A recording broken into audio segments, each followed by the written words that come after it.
byose Imana itanga ibihabana kubera icundi bitanga umugambi ukomeye utanga ubugingo bw'iteka ubugingo bw'iteka Imana yamukuye ko yamukuye hatari buzabasha hari abagukunda nawe Imana igufata kugeza iguhuze n'icyo wari ushaka gusingira icyo.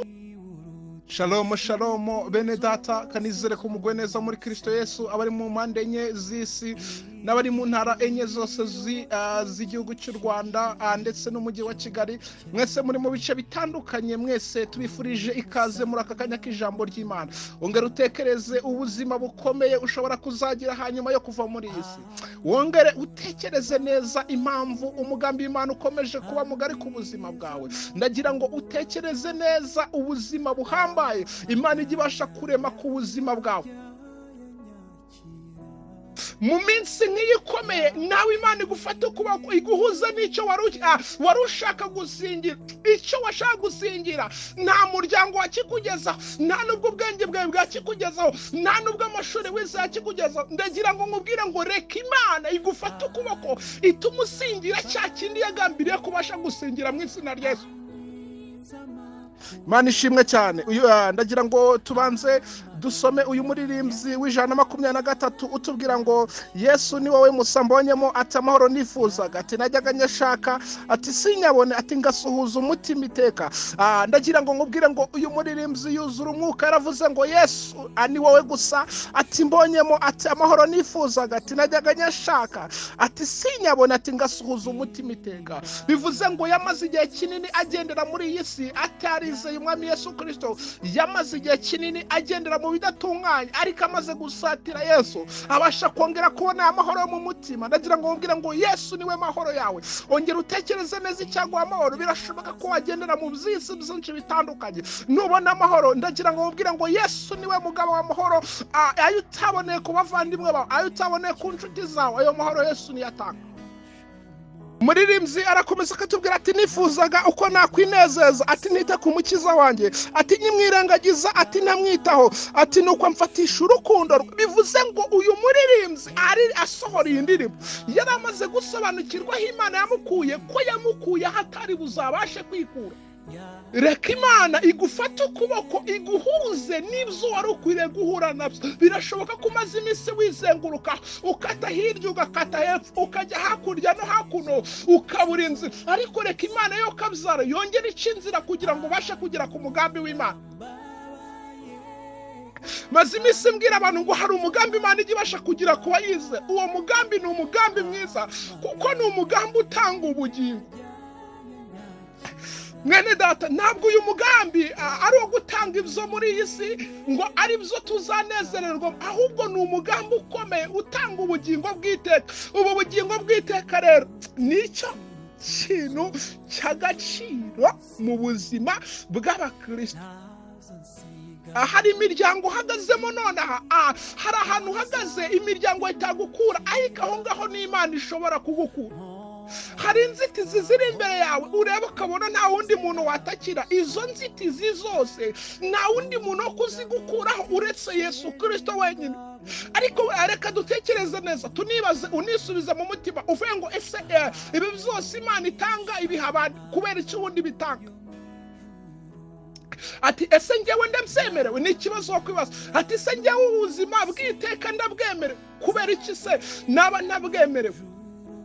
Ya soko y'umucunguzi, ya soko y'umuremyi. Ndagira ngo umunezero Imana itanga nawe wongere ududubize mu mutima wawe. Ndagira ngo mwene data wongere, birashoboka ko utarasobanukirwa amahoro Yesu atanga. Birashoboka ko ukinyura mu nzira zidatungana Imana. Ndagira ngo nkubwire ngo niwahindukira ukabasha kwegera umwami Yesu, amahoro waburiye muri iyi si ku mwami Yesu ajya abasha kuboneka.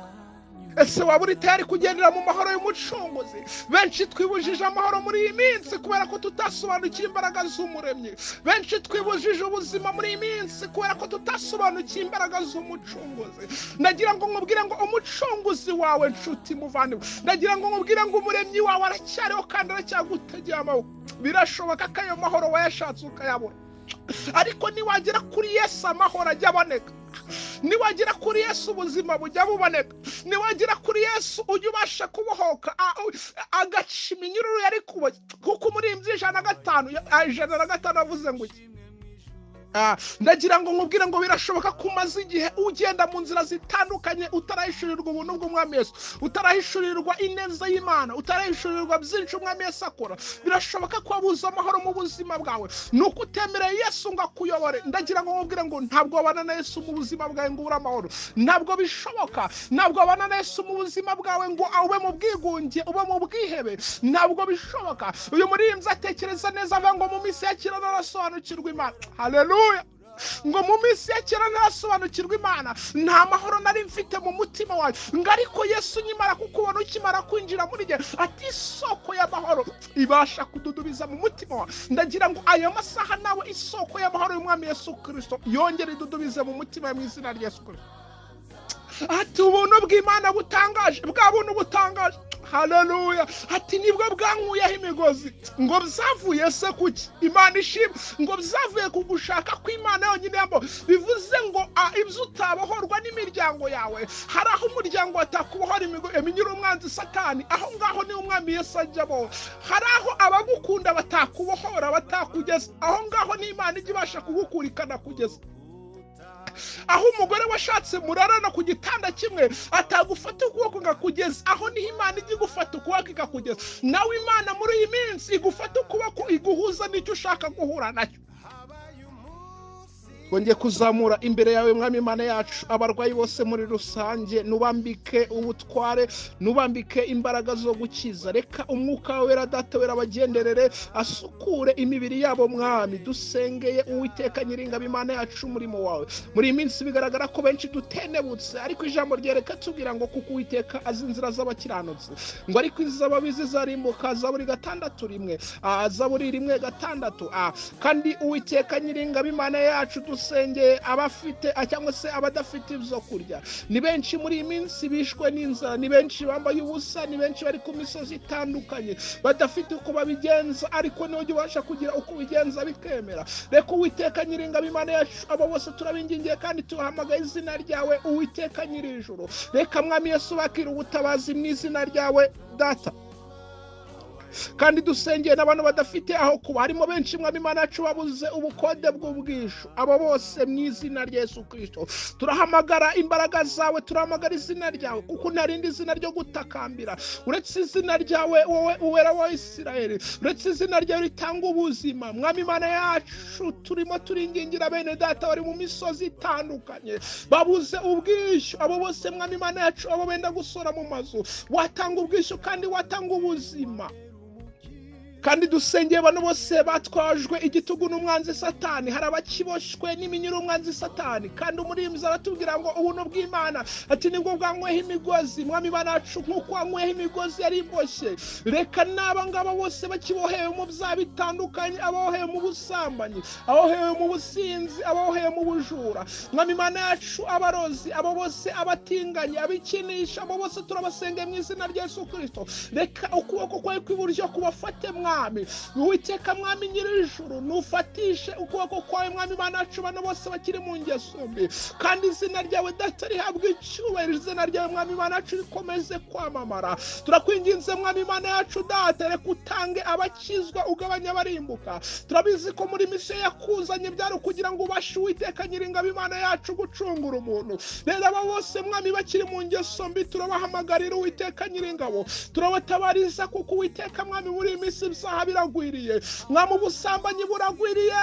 Mwami Imana yacu no enezade ereboste enekesharabowi inistarabo kenesta. Reka mwami Imana yacu aya masaha mwami buri muntu wese wumva ubutumwa akiri mu byaha, wowe wese mwami numufatisha ukuboko kwawe, wowe wese mwami Imana yacu numufatisha ineza mu izina rya Yesu Kristo. Mwami tukweretse abasubiye inyuma muri iyi minsi, ubukene bwatuma umuntu asubira inyuma, urushako rubi rwatuma umuntu asubira inyuma, inzara yatuma umuntu asubira inyuma. Uwiteka Nyiringabo, hari byinshi byatuma ubwoko bwawe busubira inyuma. Harimo benshi basubijwe inyuma n'amasezerano, ariko ongera wibutse umuhamagaro wabahamagaye, ongera wibutse icyatumye ubahamagara. Mwami Imana yacu muri misiyo yakuzanye byari kugira ngo tuzabone ubugingo bw'iteka. Mwami Imana yacu aba bose baguye bagushijwe n'ibiruhanya, baguye bagushijwe n'imisozi, baguye bagushijwe n'abavandimwe, baguye bagushijwe n'inshuti, baguye bagushijwe mwami Imana yacu n'iby'iyi si, aba bose turabingingiye mu izina rya Yesu Kristo. Wongere ubasange mu bicuku bya nijoro, wongere wibutse umuhamagaro wabo, wongere wibutse icyatumye Uwiteka Nyiringabo Imana yacu basigaza, byari kugira ngo mu minsi nk'iyi bazabashe kuvuga izina ryawe. Kandi tukweretse n'abashomeri mwami ni benshi, abadafite akazi, harimo benshi badafite akazi. Uwiteka Nyiringabo warema akazi kandi wategeka. Uwiteka Nyiringabo Imana yacu, reka bamwe bajye kudepoza babona akazi, bamwe batanga inzandiko z'akazi babashe kukabona mwami, n'abatarize ubashe kubacira inzira, babashe kubona ibiraka batunga imiryango yabo. Buri muntu wese mu ruhande rwe turamwingingiye mu izina rya Yesu Kristo.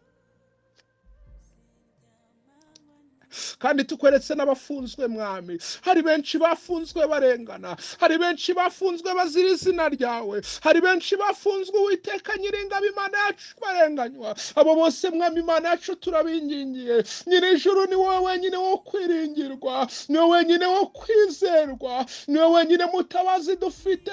Abo bose mwami Imana yacu turabahamagariye Uwiteka we, ni wowe wabasha kugira ikirema kandi ukakirema, ni wowe wabasha gutegeka, kuko ari umuyobozi mukuru, ari we mwami ukomeye. Tumaze kureba neza, tumaze gusobanukirwa, tubona ko nta wundi wo gutakambira, tubona ko nta wundi Uwiteka Nyiringabo Imana yacu wo kwiringira uretse wowe. Turabahamagariye Uwiteka mwami, kandi tukweretse n'abakoze ibyaha bitandukanye, nabo ntugabanye ibihano mwami, abo ubona ko bakwiriye imbabazi zawe, ubagirire ubuntu ni mu izina ryawe Data.